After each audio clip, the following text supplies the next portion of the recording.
Walking through those sterile hospital corridors, I carried yellow roses and a teddy bear, my heart bursting with joy. Today, I would meet my first grandson, Thomas. After 36 hours of labor, my son Marcus had finally called with the wonderful news. Years of dreaming about this moment had led me here. I imagined holding that tiny bundle, whispering promises of love and protection. My daughter-in-law, Sarah, had seemed distant lately, but surely motherhood would soften her heart toward our family. The elevator ride to the maternity ward felt endless. Other visitors chatted excitedly about their new family members. I smiled politely, clutching my gifts tighter. Nothing could dampen my excitement about becoming a grandmother for the very first time. Room 237 appeared ahead, and I could hear soft voices inside. My pulse quickened as I approached the door. Through the glass window, I glimpsed Sarah holding a small white bundle. Marcus sat beside her, looking exhausted but radiant with newfound fatherhood. Gently knocking on the door, I waited for permission to enter. Marcus looked up and waved me in with a tired smile. Sarah's expression immediately changed from peaceful contentment to something cold and unwelcoming. My stomach dropped, sensing unexpected tension in the air. "Hi, sweetheart," I said softly to Marcus, then turned to Sarah. "Congratulations, dear. How are you feeling?" Sarah shifted the baby away from me, her body language clearly defensive. The room's temperature seemed to drop 10 degrees in an instant. Marcus stood up awkwardly, clearly caught between his wife and his mother. "Mom, this is Thomas," he said quietly, gesturing toward the bundle in Sarah's arms. The baby was beautiful, with tiny pink fingers visible beneath the hospital blanket. "He's absolutely perfect," I whispered, stepping closer with my arms outstretched. "May I hold him?" Sarah pulled the baby even closer to her chest, shaking her head firmly. Her eyes held something that looked almost like panic. "Actually, we're not ready for visitors yet," Sarah said, her voice trembling slightly beneath the firmness. "The doctor said we need to limit exposure to germs. Maybe you should come back in a few weeks." Her hands were shaking as she held Thomas. Marcus looked uncomfortable, glancing between his wife and me. "Sarah, it's just my mom. She's been so excited to meet Thomas." His voice carried a pleading tone, but Sarah's expression remained unmoved. Fear flickered across her face as she clutched the baby tighter. "I brought these for you," I said, setting the roses on the bedside table with trembling hands. The teddy bear felt heavy in my arms now. Sarah glanced at the flowers briefly, and for a moment I saw something vulnerable in her expression. "I understand you're tired," I said gently, trying to keep peace. "But I've been waiting months to meet my grandson. Just a quick peek?" My voice cracked slightly. Sarah's breathing seemed rapid, almost like she was having a panic attack. Sarah's face hardened again, the vulnerable moment passing. I said no visitors. That includes grandparents. She reached for the call button beside her bed. My heart began racing as I realized what she was about to do. Before I could process what was happening, Sarah pressed the button. "Security to room 237, please," she said into the intercom. Her voice was calm now, controlled, as if making this decision had actually calmed her nerves. My legs felt weak beneath me. "Sarah, what are you doing?" Marcus asked, his voice rising in shock. "This is my mother." But Sarah ignored him completely, keeping her gaze fixed on me. The baby began to fuss, sensing the tension surrounding him in the room. 2 security guards appeared at the door within minutes. They looked confused, glancing between the seemingly peaceful family scene and their urgent summons. "Is there a problem here?" The older guard asked, looking directly at Sarah for an explanation. "This woman is disturbing our peace," Sarah said, her voice steady now. "We've asked her to leave, but she refuses to respect our wishes as new parents." Her words cut through me like knives. Marcus reached toward his wife, confusion written across his face. "Ma'am, I'm going to have to ask you to leave," the younger guard said apologetically. He seemed uncomfortable with the situation, but was clearly following protocol. My face burned with shame and confusion. This couldn't be happening to me. "But I'm the baby's grandmother," I protested weakly, looking at Marcus for support. "I just wanted to see my grandson for a few minutes." My voice sounded small and pathetic. Marcus stepped forward, finally finding his voice despite his exhaustion. "Officers, this is a misunderstanding," Marcus said firmly. "This is my mother, and she has every right to visit her grandson." His words carried conviction, and hope fluttered in my chest. But Sarah shot him a look of pure desperation. "Sir, we have to follow the mother's wishes," the older guard explained to Marcus. "Hospital policy states that she has the final say about visitors." Sarah's relief was visible as she relaxed slightly against her pillows, still clutching Thomas protectively. The younger guard gently touched my elbow. "Ma'am, please come with us." His voice was kind but firm. I looked one last time at my grandson, this tiny person I might never get to hold. Tears blurred my vision completely. "Can I at least leave the teddy bear for Thomas?" I asked desperately, holding up the soft yellow toy. It was my son's when he was a baby. Sarah hesitated for just a moment, and I thought I saw her waver slightly, but then she shook her head firmly. "Please take it with you," she said quietly. Her voice had lost its sharp edge, sounding more tired than cruel now. Still, the rejection stung just as deeply as before. Walking out of that room felt like a death march. Other families in the hallway stared as the security guards escorted me away. Whispers followed in my wake. My cheeks burned with humiliation and heartbreak. This was supposed to be the happiest day. Before I continue, I'd love to know where you're reading from and what time at Island. Let me know in the comments. It's always amazing to see how connected we are from all around the world. The elevator ride down felt eternal. One guard stood beside me, while the other spoke quietly into his radio. "Situation resolved on floor 3, he reported. I wasn't a situation. I was a heartbroken grandmother who just wanted to love her family. Outside the hospital, I sat on a cold bench, still clutching the rejected teddy bear. My phone buzzed almost immediately. Marcus had texted, "Mom, I'm so sorry. Something's wrong with Sarah. Give me time to figure this out." His words offered a sliver of hope.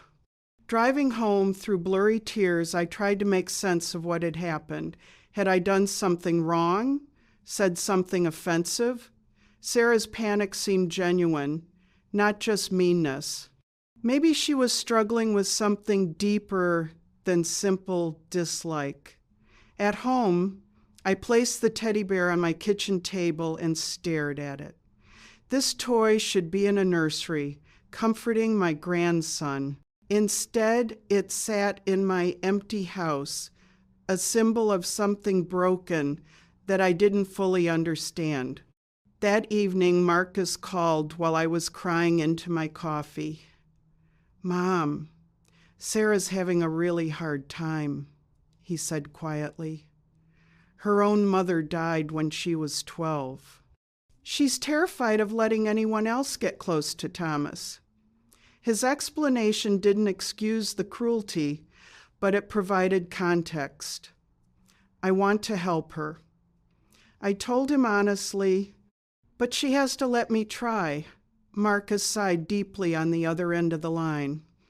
"I know, Mom. I'm working on it. She's seeing a counselor about postpartum anxiety.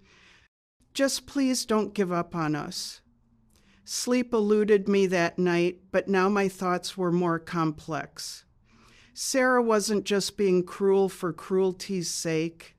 She was afraid of losing what she loved, just like I was. Fear made people do terrible things sometimes. Morning brought a surprise text from Sarah herself. "I'm sorry about yesterday. I'm not handling things well. Can we try again in a few days?" The message was brief but genuine. Maybe there was hope for healing after all. Days passed before Sarah felt ready for another attempt. This time, she called first. "Can you come for just 30 minutes?" She asked nervously. "I'm having a better day today, and Thomas should meet his grandmother." Her voice still trembled, but it carried genuine effort. Arriving at their house felt different this time. Sarah met me at the door, looking pale and exhausted but determined. "Thank you for being patient with me," she said quietly. "I know I handled the hospital badly." Her apology felt real and vulnerable. Inside, Thomas lay sleeping in a bassinet by the window. Sarah watched nervously as I approached him. "You can pick him up if you're gentle," she whispered. "I'm trying to trust that you love him too." Her hands twisted together anxiously. Holding my grandson for the first time was everything I had dreamed it would be. He was warm and perfect, with Marcus's nose and Sarah's delicate chin. "He's beautiful," I whispered, tears streaming down my cheeks. Sarah actually smiled, watching us together. "He looks like Marcus did as a baby," I told her softly. Same serious expression, like he's thinking deep thoughts. Sarah moved closer, her anxiety easing slightly. "Marcus said you have photo albums from when he was little. Could I see them sometime?" The visit lasted an hour instead of 30 minutes. Sarah gradually relaxed as she watched me interact gently with Thomas. "I'm sorry I was so horrible at the hospital," she said as I prepared to leave. I felt like I was drowning. Over the following weeks, our relationship slowly improved. Sarah had good days and bad days, sometimes welcoming me warmly, other times barely tolerating my presence. I learned to read her moods and adjust accordingly, offering support when possible. Marcus explained more about Sarah's background during our private conversations. She was bounced between relatives after her mom died, he said. She's never had a stable mother figure. The idea of sharing Thomas with another woman terrifies her because she's afraid you'll replace her. Understanding Sarah's fear helped me approach her differently. Instead of taking her coldness personally, I tried to reassure her that I wanted to add to Thomas's life, not subtract from hers. "You're his mother," I told her repeatedly. Nothing changes that. Some days Sarah would call crying about feeling overwhelmed. "I don't know what I'm doing," she would sob. What if I mess him up? Those were the moments when I could truly help, sharing my own struggles with new motherhood decades earlier. The breakthrough came when Thomas got his first fever. Sarah panicked completely, calling me at midnight. "Something's wrong with him." She cried. "I don't know what to do." I rushed over and helped her through the crisis, becoming her ally instead of her enemy. Sitting in the emergency room at 3 a.m., holding Sarah while she cried with relief over Thomas's minor cold, I finally understood. She wasn't keeping me away out of spite. She was drowning in maternal anxiety and didn't know how to ask for help. "I wish my mom was here," Sarah whispered that night. "She would know what to do." I rubbed her back gently. "I can't replace your mother, but I'm here if you need me." She looked up with tears in her eyes and nodded gratefully. From that night forward, everything changed. Sarah began calling me for advice instead of pushing me away. "What did you do when Marcus wouldn't sleep?" she would ask. "How do you know if he's eating enough?" My experience became valuable instead of threatening. The rules and restrictions gradually disappeared as Sarah's confidence grew. She no longer monitored my every interaction with Thomas. Instead, she would often hand him to me when she needed a break, trusting that I would love him appropriately. Marcus marveled at the transformation. "I never thought you two would become friends." He said one afternoon, watching Sarah and me laugh over Thomas's latest antics, "Mom, thank you for not giving up on her." His relief was palpable and touching. By Thomas's first birthday, Sarah insisted I help plan the party. "You know his favorite foods better than anyone," she said, "and you're so good with the other kids." The woman who had once banned me from his life now valued my input. Looking back, I realized that patience and understanding had accomplished what force never could.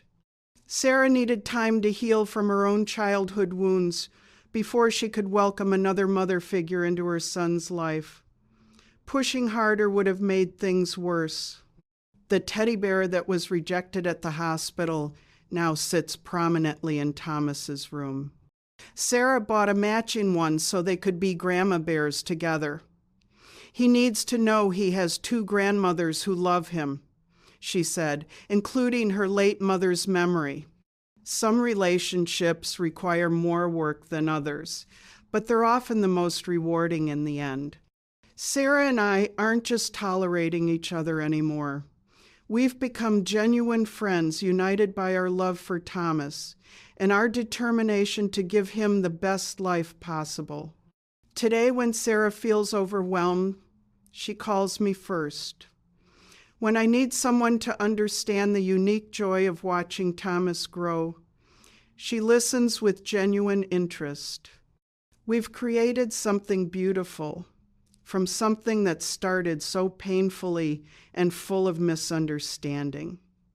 My advice to other grandparents facing similar situations is this: look deeper than the surface behavior. Sometimes the people who push us away the hardest are the ones who need our love the most. Patience and compassion can heal wounds that force never could. The hospital security escort feels like a lifetime ago now. What seemed like the end of everything was actually the beginning of something better. Sometimes we have to go through the darkness to appreciate the light that follows when healing finally begins. Sarah recently told me she's pregnant again. "I hope you'll be there when this baby is born," she said with a smile. Thomas is going to need his grandmother's help with his new sibling. This time, there will be no security guards, only love and welcome. Our family story proves that even the deepest wounds can heal with time, understanding, and genuine effort from all parties involved. What started as rejection and fear has blossomed into one of the most precious relationships in my life, built on mutual respect and shared love. Sometimes the most beautiful relationships are forged in the fires of adversity. Sarah and I understand each other now in ways we never could have without going through those difficult early months. Our bond with Thomas is stronger because we fought for it together. The yellow roses I brought to the hospital that day eventually wilted and died. But the love they represented has bloomed into something permanent and beautiful. Love truly does find a way to overcome fear, misunderstanding, and even the most painful rejections when we refuse to give up hope.